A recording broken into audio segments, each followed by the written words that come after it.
Hello दोस्तों, क्या हाल है आप सबके। मैं सचिन और स्वागत करता हूं आपका हमारे इस चैनल पर। तो आज हम क्लास 12th का मानव कल्याण में सूक्ष्म वाला चैप्टर पढ़ रहे होंगे। आपको इस चैप्टर के अंदर मोस्टली याद करने वाली चीज़ें मिलने वाली हैं और जो जो समझाने वाले टॉपिक्स होंगे मैं आपको अच्छे से बताऊंगा और जो जो याद करने वाले हैं मैं उनको भी बताते जाऊंगा, जिससे आप 2-4 बार उसको रिवाइज़ कर लेंगे तो आपको क्लियर हो जाएगा। तो सबसे पहले चैप्टर का इंट्रोडक्शन देखते हैं। तो सूक्ष्म जीव जो होते हैं वो जीव विज्ञान के एक महत्वपूर्ण घटक होते हैं। अगर हम पादप और प्राणियों के कंपैरिजन में देखें तो ये छोटे होते हैं और पादप प्राणियों के अतिरिक्त ये जीव विज्ञान के महत्वपूर्ण घटक माने जाते हैं। दूसरा, ये सर्वव्यापी होते हैं, यानी ये हवा में भी मिलेंगे आपको, मिट्टी में भी मिलते हैं और पानी में भी मिलते हैं। और यहाँ तक कि विपरीत परिस्थिति जहाँ एक सामान्य जीव नहीं रह सकता, जैसे गर्म झरने जिनका तापमान 100 डिग्री सेल्सियस से भी ऊपर होता है, ये वहाँ भी पाए जाते हैं। ये विविध रूपों में पाए जाते हैं, जैसे कवक और जीवाणु इत्यादि, ये विविध रूपों में पाए जाते हैं। तो आई होप यहाँ तक आपको क्लियर होगा। अब जो यहाँ से आपका मेन चैप्टर शुरू होता है वहाँ से बात करते हैं, जहाँ से आपके नीट और जो एग्ज़ाम है बोर्ड्स में यहाँ से क्वेश्चन बनते हैं। तो इसमें आपको सबसे पहले पढ़ना होता है घरेलू उत्पाद में सूक्ष्मजीव किस प्रकार से प्रयोग में आते हैं। तो सबसे पहले देखते हैं लैक्टिक एसिड बैक्टीरिया, जिसका दही बनाने में हम यूज करते हैं। तो ये कैसे वर्क करता है, ये दूध को दही बनाता है, दूध को दही में बदलता है। दही में कैसे बदलता है, हमारे पास कुछ पुराना जो दही होता है हम कुछ उसकी मात्रा दूध में डालते हैं। मान लीजिए ये दूध है, दूध पुराने जो दही की मात्रा थोड़ी मात्रा निवेश द्रव के रूप में थोड़ी मात्रा को यहाँ डालते हैं। इसमें थोड़ी दही की मात्रा में होते हैं कई million LAB lactic acid bacteria होते हैं, जो दूध में अपना गुणन करते हैं, अपनी वृद्धि करते हैं और जो दूध की प्रोटीन होती है उसका स्कंदन करते हैं। दूध की जो प्रोटीन है उसका स्कंदन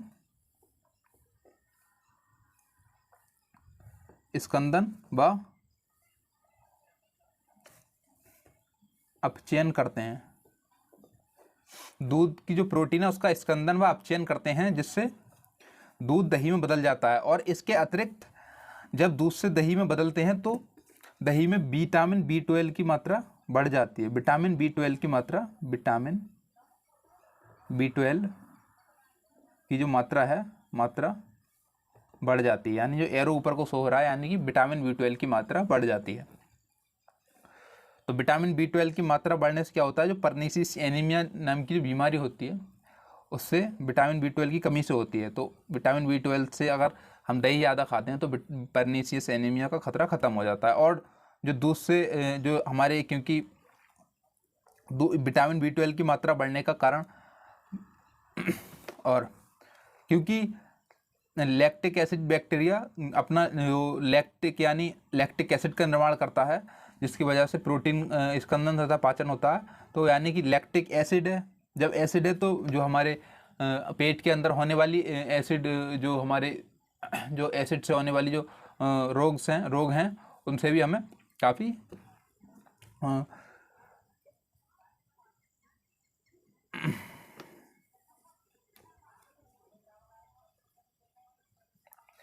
तो एक बार फिर से समझ लेते हैं। घरेलू उत्पाद में सूक्ष्मजीव की जब हम बात करते हैं तो लैक्टिक एसिड बैक्टीरिया का हम दही बनाने में उपयोग करते हैं। तो कैसे बनाते हैं हम, दूध को हम दही में बदलते हैं। वो कैसे बदलते हैं, दही की कुछ मात्रा हम दूध में डालते हैं, जिसे हम निवेश द्रव के रूप में बोलते हैं। तो इसकी छोटी सी जो मात्रा होती है उसमें कई मिलियन लैक्टिक एसिड बैक्टीरिया होते हैं इसके अंदर, और वो अपना गुणन करना शुरू करते हैं और अपना जो लैक्टिक एसिड है उसका निर्माण करते हैं। लैक्टिक एसिड बनने से क्या होता है, जो दूध की प्रोटीन होती है उसका स्कंदन तथा पाचन हो जाता है। अब जो स्कंदन तथा पाचन हो जाता है और इसके साथ साथ विटामिन B12 की मात्रा भी दही में बढ़ जाती है। विटामिन B12 की मात्रा बढ़ने से क्या होता है, जो परनीसियस एनीमिया की जो बीमारी है, वो जो विटामिन B12 की कमी की वजह से होती है, उसका होने का खतरा ख़त्म हो जाता है। और आटे का जो दाल अब बात करते हैं डोसा तथा इडली कैसे बनाते हैं। तो हम दाल का और जो चावल का आटा लेते हैं, ढीले आटे से इडली तथा डोसे का निर्माण होता है।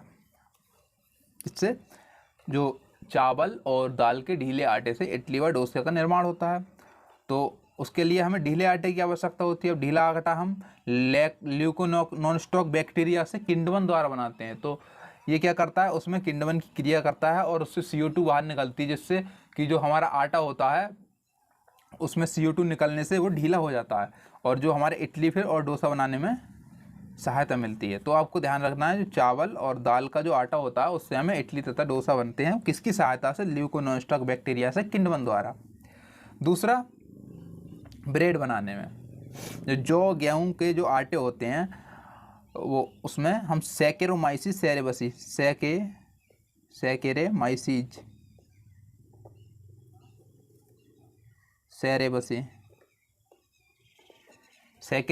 सेरेबसी द्वारा हम गेहूं तथा जौ के आटे का किण्वन कराते हैं और उससे फिर CO2 निकलती है, ब्रेड बनता है। इन दोनों का जो बनाने का जो क्रम मतलब प्रक्रिया है वो किण्वन द्वारा ही होती है, बट इसमें बैक्टीरिया पहले में ल्यूकोनॉन स्टॉक बैक्टीरिया लेते हैं, दूसरे में सैकेरोमाइसिस सेरेबसी। तो आई होप यहाँ तक आपको क्लियर है। अब बात करते हैं किण्वन में। तो किण्वन में जो अब अगर आप दक्षिण भारत की ओर जाओगे तो वहाँ पर एक जो मेहमान होते हैं, जो गेस्ट होते हैं, उनका हम वेलकम ड्रिंक के स्वागत करते हैं वो लोग। तो वो एक ताड़ का वृक्ष होता है, उनका ताड़ का वृक्ष होता है। ताड़ के वृक्ष से वो एक रस निकालते हैं उसका, और उसका किण्वन करा के जो वहाँ की मतलब एक नशा करने वाला पदार्थ होता है, जिसे अपने वो टोड़ी बोलते हैं उसे, ताड़ के वृक्ष से मिलती है। ताड़ के वृक्ष के किण्वन, ताड़ के वृक्ष से जो कुछ पदार्थ निकालते हैं उसका किण्वन कराते हैं। फिर किण्वन कराने के बाद ताड़ के वृक्ष का उत्पाद जो मिलता है उसके किण्वन कराने के बाद टोडी का निर्माण करते हैं वो लोग, और वो मतलब उसे वेलकम ड्रिंक के नाम से जानते हैं। जब कोई उनके यहाँ कोई गेस्ट आता है उसको वेलकम ड्रिंक के रूप में वो टोडी देते हैं, करते हैं। और इसी प्रकार मछली, सोयाबीन और बांस की प्रोरो से किण्वन द्वारा भोजन का निर्माण किया जाता है। तो आई होप दोस्तों आपको यहाँ तक क्लियर होगा। अब बात कर लेते हैं पनीर की। पनीर दो प्रकार के होते हैं, स्वीट पनीर होते बहुत प्रकार के हैं, पर हमारी NCERT के अकॉर्डिंग हम दो प्रकार के पनीर पढ़ते हैं। एक होता है स्वीट चीज़ मानी पनीर, और एक होता है रॉकी फोर्ड चीज़। तो स्वीट चीज़ क्या होता है, ये हमें बैक्टीरिया के किण्वन द्वारा मिलता है। तो स्वीट चीज़ कौन से बैक्टीरिया से होता है, प्रोपेन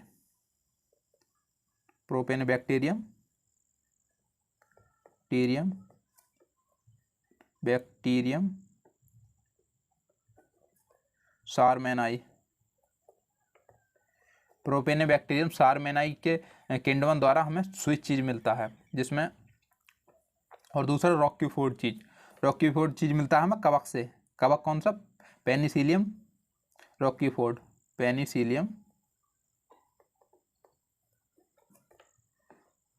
फोर्ड, ये क्या है, ये है बैक्टीरिया, और ये क्या है, कवक, फंगाई। तो स्वीट चीज़ हमें मिलता है प्रोपेनोबैक्टीरियम सारमेनाई, और ये रॉकी फोर्ड मिलता है पेनिसिलियम रॉकी फोर्ड से। तो आपको ये जो पांचों हमने बताए घरेलू उत्पाद में सूक्ष्म जीव, वो आपको क्लियर होंगे। पहला लैक्टिक एसिड बैक्टीरिया, जो हमें दही लैक्टिक एसिड बैक्टीरिया की सहायता से हम दही बनाते हैं, उसका पूरा प्रोसेस मैंने ये समझाया। डोसा और इडली बनाते हैं हम दाल और चावल के आटे से ल्यूकोनॉन स्टॉक बैक्टीरिया से किण्वन करा के। ब्रेड बनाने में हम गेहूं जौ का आटा लेते हैं, सैकेरोमाइसिस सेरेबसी से किण्वन कराते हैं। और दूसरा जो टोडी का किण्वन करा के, जो ताड़ के वृक्ष के जो उत्पाद का किण्वन करा के हम टोडी मिलती है, जिसे वेलकम ड्रिंक के रूप में जाना जाता है साउथ अफ्रीका के अंदर। और इधर मछली, सोयाबीन, बांस के प्रोरो से हम किण्वन करा के भोजन के रूप में उपयोग करते हैं। और पनीर हमने दो प्रकार के देखे, पनीर स्वीट चीज़ और रॉकी फोर्ड चीज़। पनीर रॉकी स्वीट चीज़ हमें प्राप्त होता है एक बैक्टीरिया से जिसका नाम प्रोपेनोबैक्टीरियम सारमेनाई, और दूसरा रॉकी फोर्ड चीज़ जो हमें एक कवक से प्राप्त होता है जिसका नाम है पेनिसिलियम रॉकी फोर्ड। तो दोस्तों आपको यहाँ तक क्लियर होगा। अब बात करते हैं औद्योगिक उत्पाद में सूक्ष्म जीव।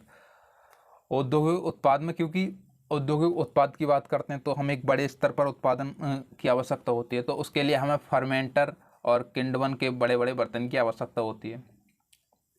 जैसे कुछ ये आपको इमेज में दिखाई दे रहे हैं। और चलिए आगे देखते हैं। सबसे पहले हम बात करते हैं किंडवन पे।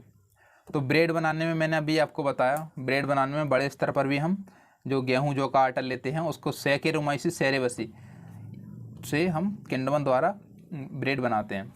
इधर एथेनॉल जो होता है, एथेनॉल जैसे फलों के रस और इत्यादि से हम सैकेरोमाइसिस सेरेबसी से ही उसका किंडवन करा के जो है एथेनॉल का उत्पादन करते हैं। सैकेरोमाइसिस सेरेबसी, सैकेरोमाइसिस सेरेबसी जो ईस्ट है एक, ये क्या है, ईस्ट।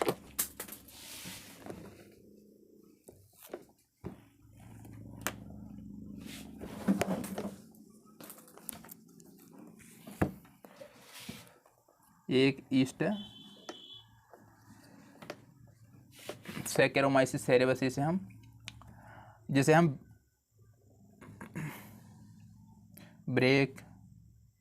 ब्रेकरी यानी ब्रेवर्स ईस्ट के नाम से भी जानते हैं, क्योंकि ब्रेवरी के सामान इससे बनाए जाते हैं। तो हमें यहाँ पे दो प्रकार के एथेनॉलिक उत्पाद देखने को मिलते हैं। सबसे पहले जो बिना आसवन के प्राप्त होते हैं, मतलब बिना आसवन के जो हमें सैकेरोमाइसिस सेरेबसी से डायरेक्ट मिलते हैं। दूसरे जो आसवन से प्राप्त होते हैं। बिना आसवन और आसवन वाले में अंतर क्या है, क्योंकि जो ईस्ट है उसका एक लिमिट होती है कि वो इतने % तक अल्कोहल को किण्वन कर सकता है, क्योंकि उसके बाद जो उसका साइड इफ़ेक्ट है वो ईस्ट के ऊपर होने लगता है, एक 14% या 13% लगभग। तो उसके बाद जो ईस्ट है उसके ऊपर भी उसका इफेक्ट होने लगता है और ईस्ट अपना काम करना बंद कर देता है। तो सबसे पहले जो बिना आसवन के, मतलब उसमें ईस्ट जो अपनी लिमिट तक बनाता है। तो बियर, आपने नाम सुना होगा बियर, और जो वाइन जो होती है वो बिना आसवन के प्राप्त होती हैं। और इधर हम आसवन की बात करें तो आसवन आपने क्लास 11th में पढ़ा होगा। विस्की, रम, वोदका,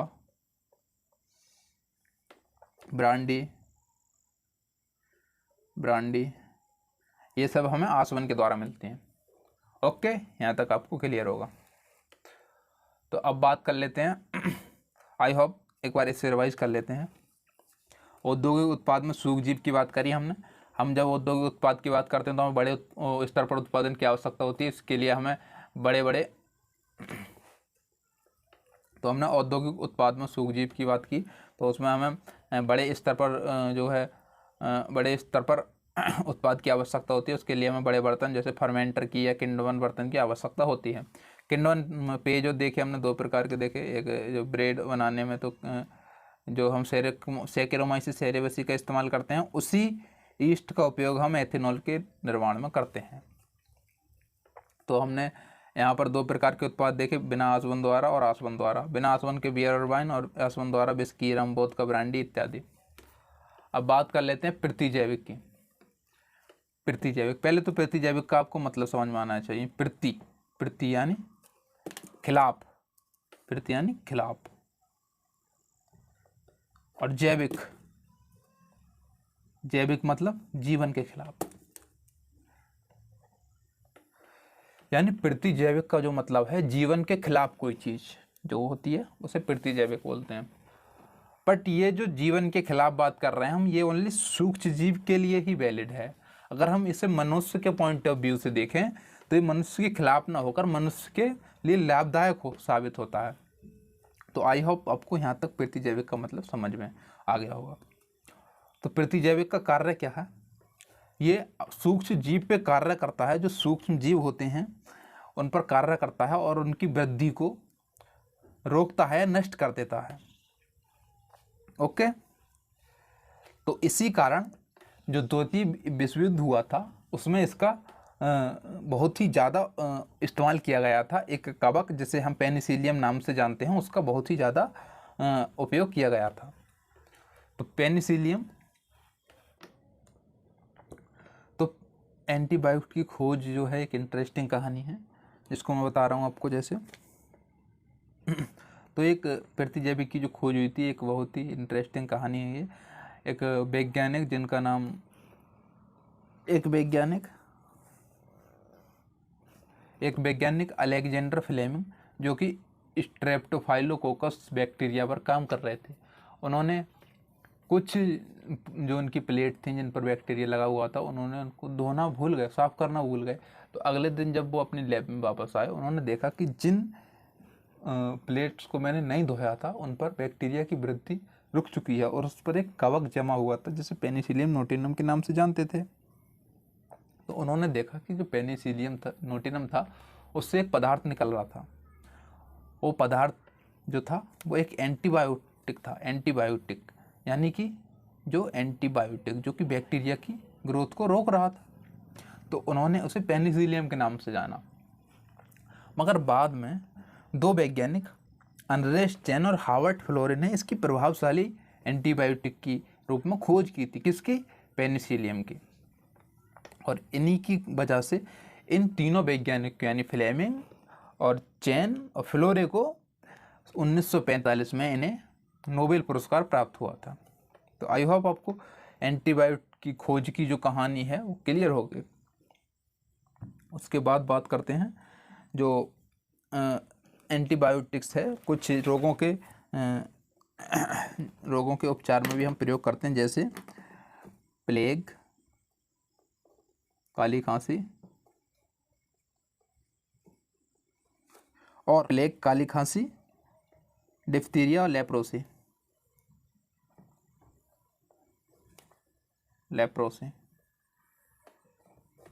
तो ये कुछ रोगों के उपचार में, जैसे प्लेग, काली खांसी, डिप्थीरिया और लेप्रोसी, इनके जो रोगों के उपचार हैं, इनके रूप में हम एंटीबायोटिक्स का इस्तेमाल करते हैं। अब तीसरा देख लेते हैं हम, रसायन। तो अब आइए नेक्स्ट आगे बढ़ते हैं। रसायन, एंजाइम व जैव सक्रिय अणु के रूप में जो सूक्ष्मजीव हैं हम उनका भी उपयोग करते हैं। तो नंबर 1, अम्लीय उत्पाद में तो सिट्रिक एसिड हमें प्राप्त होता है एस्परजिलस नाइजर से।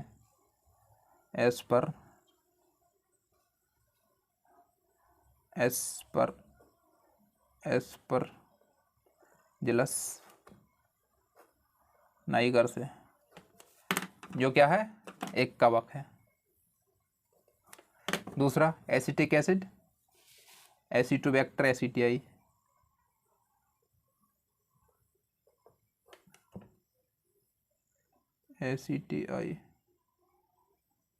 ये क्या है? एक जीवाणु है। तीसरा ब्यूट्रिक एसिड, क्लॉस्ट्रीडियम।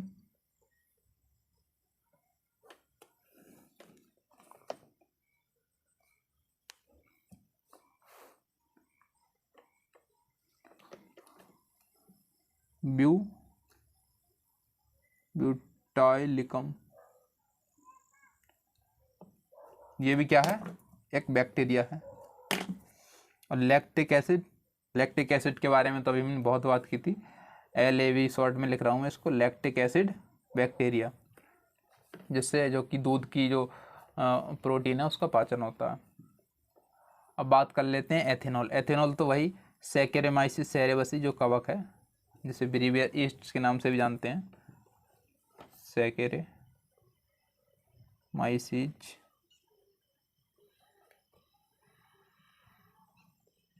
सेरेबसी। और अपमार्जक और धुलाई के रूप में भी सूक्ष्मजीव का उपयोग करते हैं, लाइपेज नाम से जिसे जानते हैं। लाइपेज ये एक प्रकार का एंजाइम है।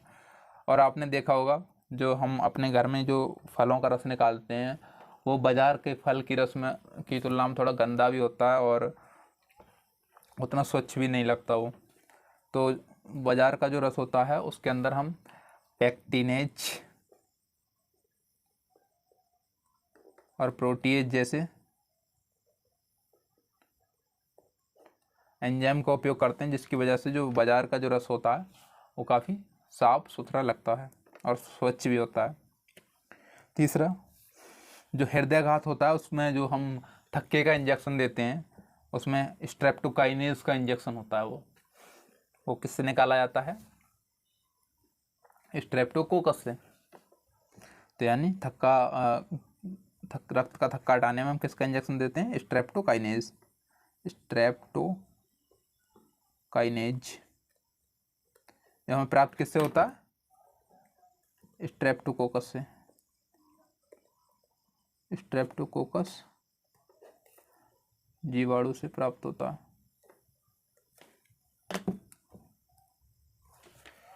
ओके,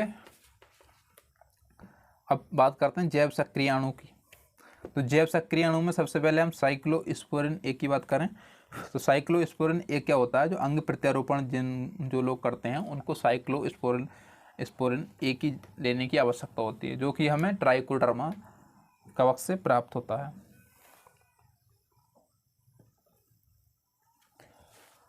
तो साइक्लोस्पोरिन ए ट्राइकोडर्मा पॉलीस्पोरम से हमें प्राप्त होता है। तो अंग प्रत्यारोपण मतलब जैसे किसी का वृक्क काम नहीं कर रहा है, वृक्क यानी किडनी, उसने किसी अदर बंदे का किडनी लगवा लिया है, तो क्योंकि हमारी बॉडी उसको पहचान कर रिजेक्ट कर सकती है, तो हमारी जो साइक्लोस्पोरिन है हमारे प्रतिरक्षा तंत्र को संनियमित करता है, और जो उस हमने अंग प्रत्यारोपित कराया है यानी जो किडनी अंग प्रत्यारोपित हुई है उसको रिजेक्ट नहीं होने देती है। तो साइक्लोस्पोरिन ए का मतलब तुम्हें यानी समझ में आ गया ये किससे प्राप्त होता है? Trichoderma polysporum. ये पेन थोड़ा सही नहीं चल रहा, पॉलीस्पोरम।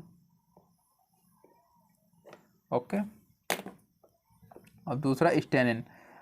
जो लोग शादी या पार्टी के अंदर ज़्यादा कोल्ड ड्रिंक लगा लेते हैं उनके जो ब्लड होता है उसमें कोलेस्ट्रॉल की मात्रा बढ़ जाती है, और उनको फिर कोलेस्ट्रॉल कम करना है। कोलेस्ट्रॉल कम नहीं करेंगे तो फिर दिक्कत हो जाएगी। तो कोलेस्ट्रॉल कम करने के लिए हम स्टेनिन लेते हैं। स्टेनिन, तो स्टेनिन हमें प्राप्त किससे होता है?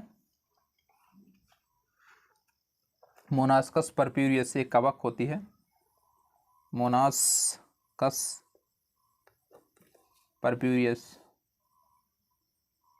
परप्यूरियस से हमें जो है स्टेनिन प्राप्त होता है, जिसका उपयोग हम कोलेस्ट्रॉल को कम करने में करते हैं।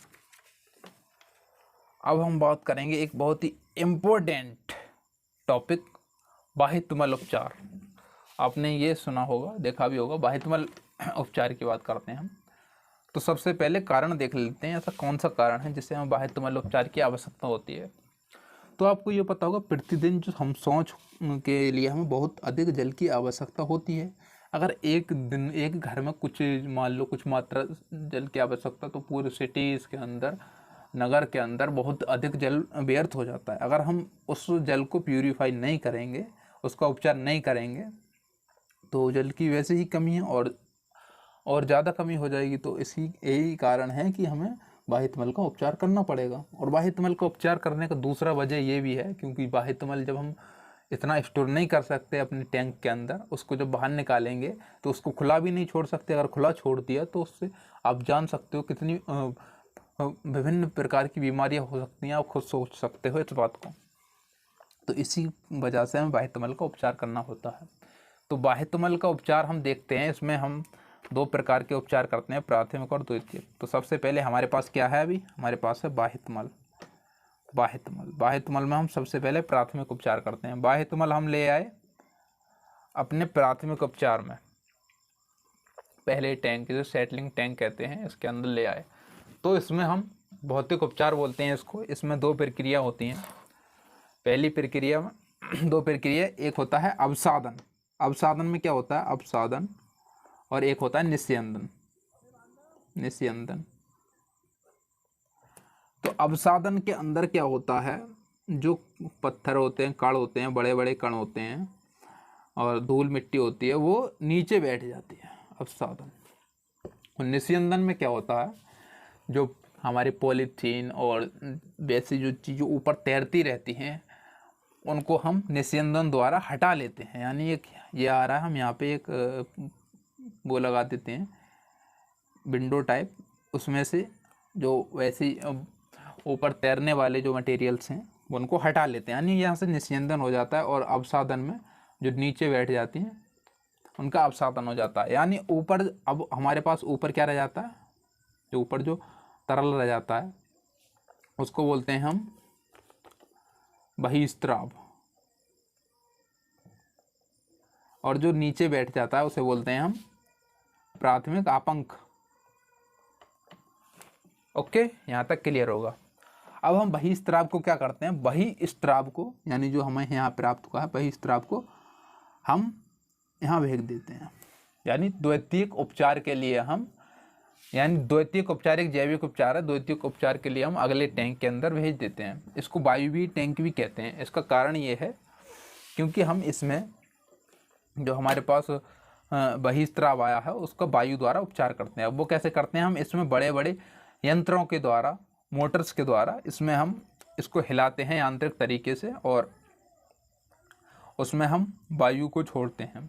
वायु के छोड़ने से क्या होता है, उसमें जो हमारे बैक्टीरिया हैं, वायुवीय बैक्टीरिया हैं, वायुवीय बैक्टीरिया और कवक, उनकी वृद्धि होना शुरू हो जाती है।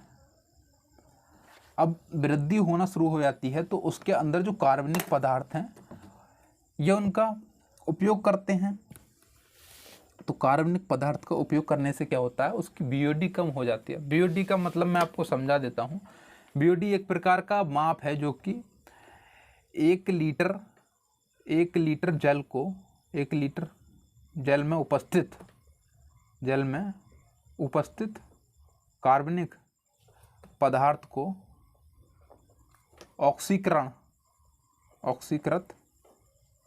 ऑक्सीकृत करने के लिए आवश्यक वायु की जो मात्रा होती है उसको हम बीओडी बोलते हैं। ओके, तो यहाँ से हम द्वितीयक उपचार की जब बात करते हैं, जैविक उपचार, क्योंकि इसमें जैविक उपचार इसीलिए बोल रहे हैं क्योंकि इसमें बैक्टीरिया और कवक की जो है वृद्धि हो रही है, और ये बैक्टीरिया कवक जो है इसका बहिस्त्राव के अंदर उपस्थित जो कार्बनिक पदार्थ हैं उनका उपयोग करके उनका ऑक्सीकरण कर रहे हैं। तो यानी ऑक्सीकरण करने के बाद तो उसमें जो है उसका बहिस्त्राव शुद्ध हो जाता है, और उसको यहाँ से हम नदियों, तालाबों, जहाँ भी वो आगे फॉरवर्ड किया जाता है उसको बाहर निकाल देते हैं, नदियों में छोड़ देते हैं यहाँ से। और अब ये बैक्टीरिया जो ग्रोथ हुई है, अब ये बैक्टीरिया अपने जो कार्बनिक पदार्थों का उपभोग करने के बाद नीचे बैठ जाते हैं। इसे कहते हैं सक्रिय तापंक। पहले कौन सा आपंक देखा हमने, प्राथमिक आपंक। ये कौन सा, सक्रिय तापंक। अब सक्रिय तापंक हम ऐसे तो छोड़ नहीं सकते क्योंकि इतना सारा बैक्टीरिया जो है वो अगर यहाँ पड़ा रहेगा तो वो आगे भी जा सकता है। तो हम उसका क्या करते हैं, हम उसको एक आगे फिर एक अवायवीय आपंक संपाचित्र एक अगले टैंक के अंदर भेजते हैं, जिसे एनारोबिक स्लग डाइजेस्टर कहते हैं, जिसमें अवायवीय परिस्थितियाँ होती हैं। इसमें अवायवीय परिस्थिति यानी इसमें वायवीय परिस्थितियाँ थी, इसमें वायु की उपस्थिति में बैक्टीरिया और कवक ग्रोथ कर रहे थे। इसमें अवायवीय जीवाणु होते हैं। अवायवीय जीवाणु की उपस्थिति में क्या होता है, इन जो जीवाणु यहाँ पे वृद्धि कराई थी हम इनका पाचन कर देते हैं। डाइजेस्टर का तो मतलब ही पाचन होता है, तो हम इनका पाचन कर देते हैं, और जब इनका पाचन होता है तो इसमें H2S, CH4, CO2 जैसी गैसें निकलती हैं पाचन के बाद, और ये हम कुछ मात्रा इसकी बचा लेते हैं और निवेश के रूप में इसमें वापस डाल देते हैं। जैसे हम दूध से दही बनाते हैं तो दही की कुछ मात्रा वापस डालते हैं, इसी प्रकार इसकी कुछ मात्रा, इसमें कुछ बैक्टीरिया और कवक होते हैं जिसे ऊणक बोलते हैं। मैं इनको बता दूं आपको, इसको कवक और बैक्टीरिया को मिला के बोलते हैं ऊणक बोलते हैं इसे। तो इसकी कुछ मात्रा वापस इसी टैंक में डाल दी जाती है, जिससे आने वाले बहिस्त्राव में दोबारा वृद्धि करते हैं, और यही प्रोसेस आगे चलता रहता है। यहाँ पे हमारा बहिस्त्राव जो सक्रिय तापंक था उसका हमने यहाँ पे सक्रिय तापंक का उपचार करने के बाद ये हमें गैसें प्राप्त होती हैं। ये इसी बायोगैस होती हैं, ये सब बायोगैस, इनका उपचार हम, इनके उपयोग से हम बायोगैस हमें प्राप्त होती हैं और ये ऊर्जा देती हैं, जिससे हम आगे अपना उपयोग करते हैं। जो इसका जो जल है उसे बड़ी बड़ी नदियों में बहाना पड़ता है, तो उसके लिए गंगा और एक्शन प्लान और यमुना एक्शन प्लान की स्थापना की थी भारत सरकार ने। ओके, इस लेक्चर में इतना ही, अब कल बात करते हैं।